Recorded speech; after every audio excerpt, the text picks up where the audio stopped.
I thought for a long time whether it was worth telling this story at all, because every time I return to it, I get the feeling as if I myself was there, as if part of that darkness is still with me. And it's not even about the cave, but about what happened to the man who spent 9 days there, completely cut off from the world, without communication, without orientation, without understanding whether it is day or night, and the most terrible thing, without the ability to escape from his own thoughts. His name was Mark, an ordinary guy, not an extreme sports enthusiast, not a madman. He descended into a cave that dozens of people had passed before him.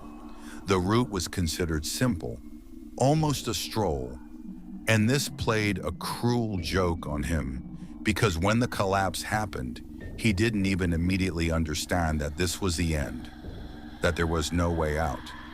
First there was a sound, dull, heavy, as if a huge door had closed somewhere far away. Then dust, then silence. The kind of silence that is impossible to hear on the surface. And Mark said out loud, "Calm down," not because he was afraid, but because that's what he always did in stressful situations, as if the word could hold reality in place.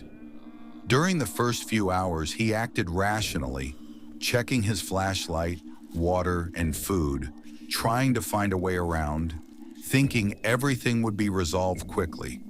But the cave was slow. Time flowed differently in the cave. By the second day, he realized the darkness here wasn't just the absence of light. It seemed to have weight. It pressed, it filled the space. And the longer you were in it, the more it seemed to stare back. He began talking to himself, first to keep from going crazy, then because the silence was becoming unbearable. And it was at that moment that something happened that he couldn't explain later to the psychologists, the rescuers, or even to himself. The silence began to shift.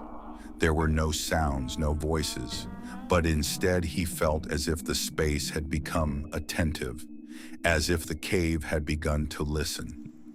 Mark talked, asking questions into the void, sometimes laughing at himself, sometimes getting angry. And somewhere around the third or fourth day, he noticed that his thoughts were no longer entirely his own. Ideas seemed to return to him distorted, like an echo, not a sound, but a meaning. He thought, "I have to get out." But inside he thought, "You've already got out, just in the wrong direction." And this frightened him more than hunger and thirst.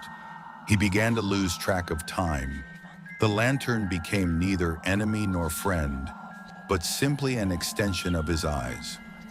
And one day, as he sat in complete silence, it seemed to him that the darkness asked a question, not in words, not in a voice, but with a direct knowledge that suddenly appeared in his head. "Why are you afraid?" And at that moment, Mark screamed, not from fear, but from the realization that he was no longer alone, even if this something existed only within him. The strangest thing was that on the 6th or 7th day, he stopped resisting. Conversations with the darkness became natural.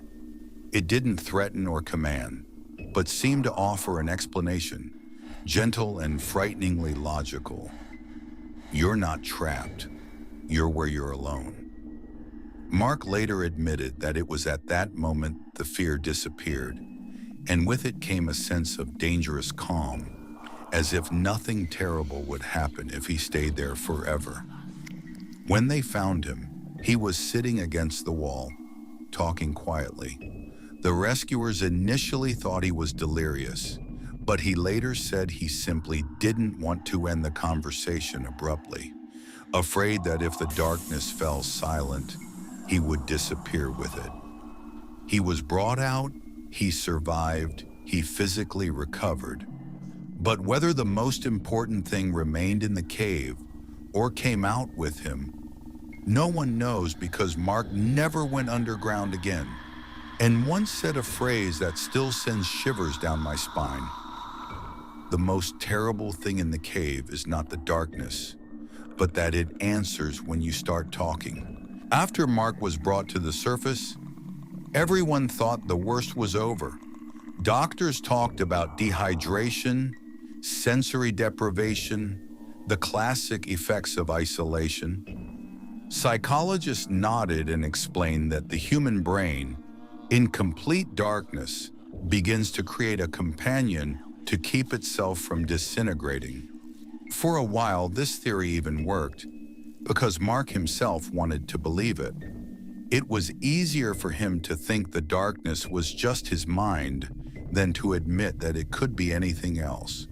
He barely slept for the first few weeks because every time he closed his eyes, he felt the same pressure, the same dense silence, as if the night in the room weren't empty, but filled with something attentive.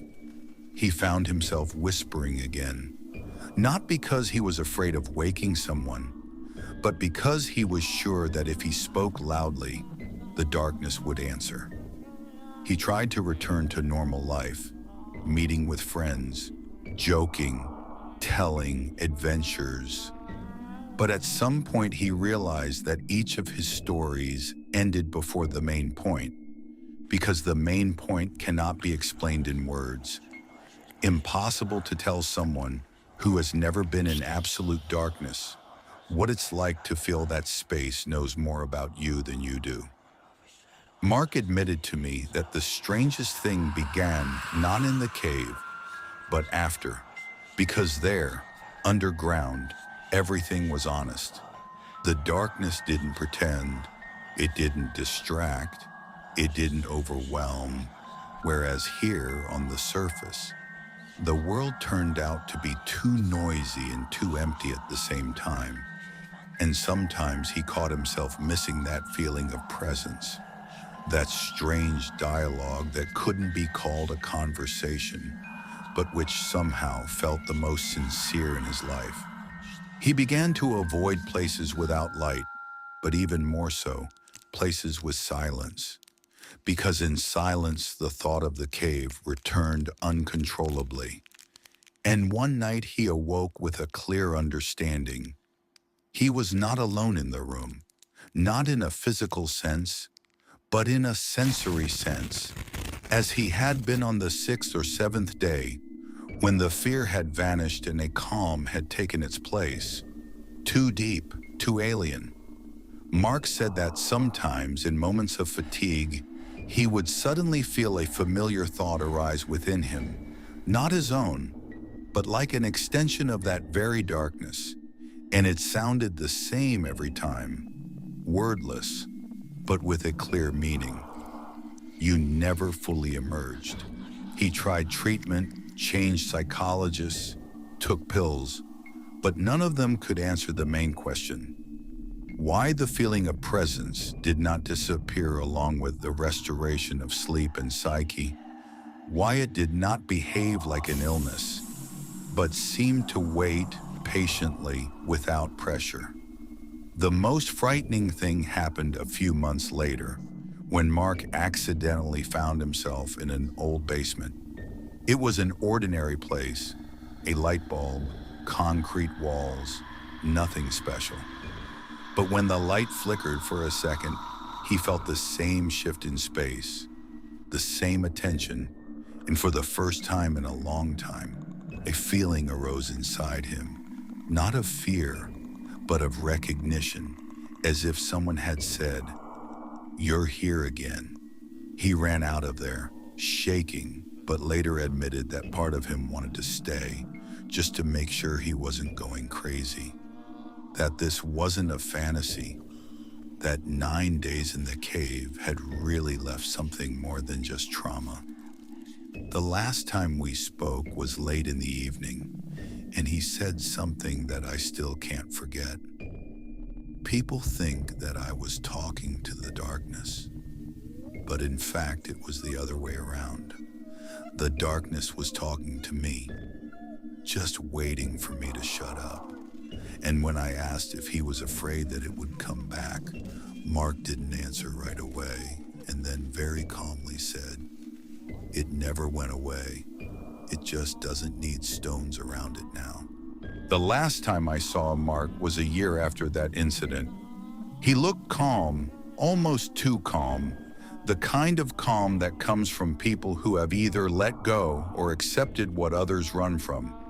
He told me he'd decided to deal with it once and for all, not with therapists or talk, but honestly, face to face. Because if the darkness truly existed only in his head, it would disappear. And if not, he'd at least know the truth. He didn't go back to the same cave. That would have been too obvious, too much like an attempt to escape. Instead, he chose an old mine outside of town. Abandoned, shallow, almost safe, a place without tourists or rescuers. He said he only needed a few hours in complete darkness to see if it was still there. I tried to talk him out of it, telling him it was a bad idea, that such things aren't tested experimentally. But he just smiled and said the worst had already happened, because now he knew the darkness could wait. He went in there that evening, leaving his phone at the entrance as he'd promised, to avoid any self-deception. And I watched his silhouette disappear through the doorway, and at that moment, for the first time, the thought occurred to me that we were escorting not a person, but the boundary between normality and something else. Half an hour passed, then an hour, then two, and all this time there was absolute silence inside the shaft. Not that frightening silence, but a strangely complete one, as if everything inside was in its place. And when he emerged, I immediately knew the experiment had been a success, because Mark didn't look frightened. He looked as if he'd just finished a long conversation. He said that this time the darkness didn't ask questions or explain anything.